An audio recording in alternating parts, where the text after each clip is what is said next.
Hi everyone, and welcome back to the channel. If you're thinking about moving to Busan, you're likely going to run into the same questions pretty quickly. Where do I actually live? I've been here almost 30 years now, lived in a few different neighborhoods myself, and honestly, there's no single right answer. Busan's got dozens of areas worth considering. Now this isn't a complete list, it's just the ones that come up again and again, broken down by budget. But before we get into the specific neighborhoods, you need to understand how renting actually works here, because it's nothing like back home. Korea's got three main rental systems, and you'll bump into all three when you start looking. The first one's jeonse. You hand over this massive lump sum, sometimes 50 to 80% of what the place is worth, and in exchange, you pay zero monthly rent for the whole lease. It's 2 years usually, and at the end, you get every one of that deposit back. It sounds bizarre, but the logic actually makes sense once you think about it. The landlord takes your money, invests it for 2 years, and that's their profit instead of charging you rent. The catch for most foreigners is pretty obvious, though. The deposit can run into the hundreds of millions of won, and most of us just don't have that kind of cash sitting around. So the one you'll actually deal with is Wolse. Smaller deposit, usually somewhere between 2 and 20 times your monthly rent, and then you pay monthly rent on top of that. This is the normal setup, basically what almost every foreigner ends up using. And then there's the ban-jeonse, which means half jeonse. Bigger deposit than Wolse, but your monthly rent dips in exchange. It's a good option if you've got some savings, but want to keep the month-to-month cost down. One more thing, listings show up as two numbers with a slash between them, like 500 over 45. That's 5 million won deposit, 450,000 won a month. The zeros are just implied, so don't panic the first time you see it written that way. And one more thing that'll come up constantly, apartment size here is measured in pyeong, not square meters or square feet. One pyeong is roughly 3.3 square meters, or about 35.6 square feet. Get familiar with that number now, because that's every listing that you're going to see is going to use it. One more thing before we get into the neighborhoods today. Everything I'm about to cover is apartment pricing. Korea also has Jutaeks, which are older standalone or multi-family houses, sometimes called villas when they're newer multi-unit buildings. They're generally cheaper than apartments for the same size, but there are trade-offs. Usually they're older buildings, sometimes with weaker insulation, and not always having elevator access if you're above the second or third floor. They're common in older parts of the city and in some of the university areas too. This video is sticking to apartments because that's what most foreigners end up renting, but just know that Jutaeks exist as a generally cheaper alternative if you're willing to deal with an older building. First, let's start with the budget tier. For the budget tier, here's the easiest rule of thumb. Go where the universities are. Wherever you've gone to university in Busan, you'll find smaller, cheaper housing built for students, and that's true all over the city, not just in one neighborhood. The one most people end up at is the Kyungsung-Pukyong area. It's the area around Kyungsung University and Pukyong National University, and it's become the go-to because it's central, it's walkable, and it's packed with cafes, cheap restaurants, and the kind of nightlife you'd expect from a student area. Now sizes here are small, which makes sense for a student-driven area. A studio, which is called a one-room here, is usually about 4 to 6 pyeong, so roughly 130 to 200 square feet. It runs about 5 million to 10 million won deposit, with monthly rent between 350,000 to 500,000 won.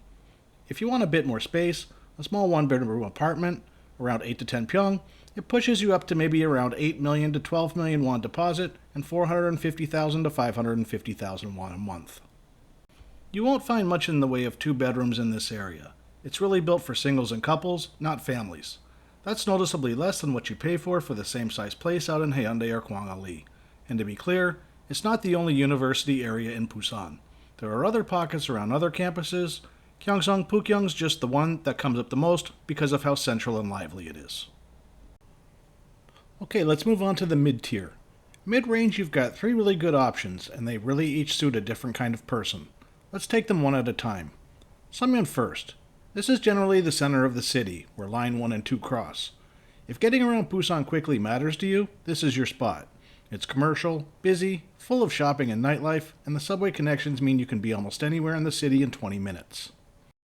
I lived in a one-room in Seomyeon about 25 years ago. Convenient doesn't even cover it. You can get anywhere in the city from there. But it's loud. The area never really quiets down, and if you're a light sleeper, or you value a calm evening at home, that's worth thinking about seriously before you commit. On the pricing side, a one-room, around 6 to 8 pyeong, runs 8 million to 12 million won deposit, with monthly rent between 500,000 to 650,000 won. A proper one-bedroom, 12 to 15 pyeong, pushes to around 15 million to 20 million won deposit, with monthly rent about 650,000 to 800,000 won. A two-bedroom, around 20 pyeong, deposits between 30 and 40 million won, has monthly rent around 900,000 to 1.1 million. Now let's look at Gwangalli, Gwangalli specifically. This is the beach lifestyle at a more reasonable price than Haeundae.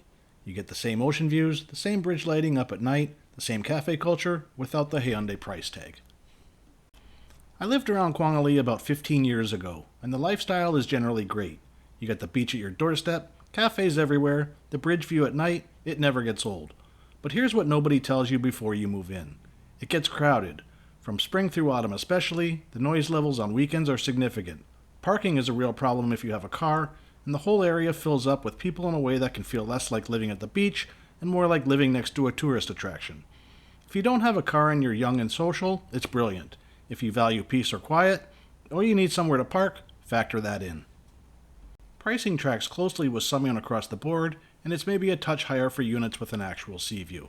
Depending on where you work, this is one of the better places to live in the city. Lastly, in the mid-tier, there's Dongnae, the one most visitors never even think about. It's known for the hot springs and some of the older temples in the city, and it has a quieter, more residential feel than either Seomyeon or Gwangalli. This is actually where you'll find the best value family-sized apartment in the whole tier.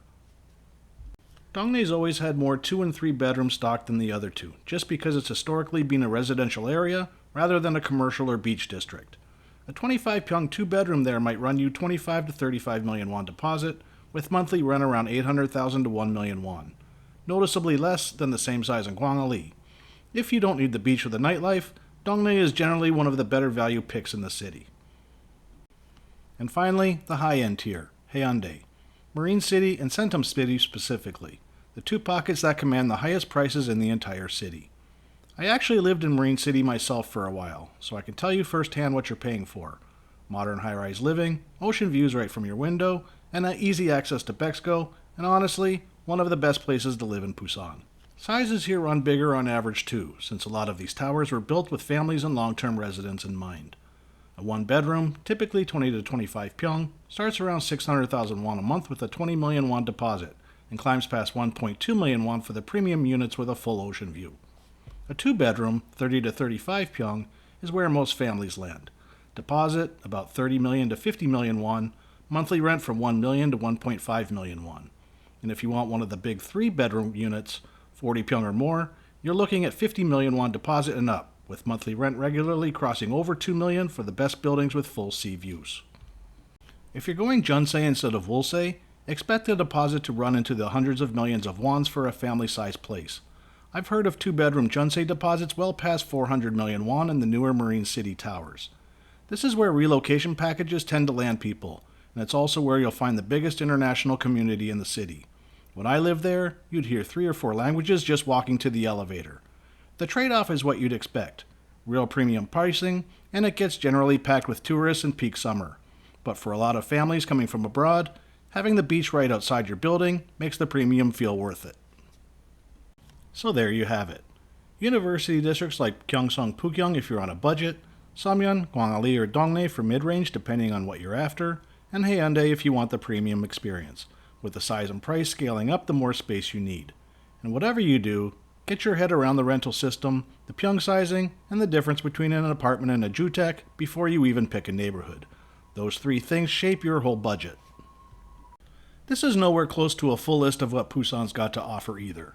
What's right for you really comes down to your own priorities. But after almost 30 years here, and having actually lived in a few of these areas myself, these are the ones that keep earning their reputation. If this video was useful, hit the like and subscribe. There's a lot more Busan content coming. Drop a comment and tell me which area you'd like to pick. We'll see you in the next one.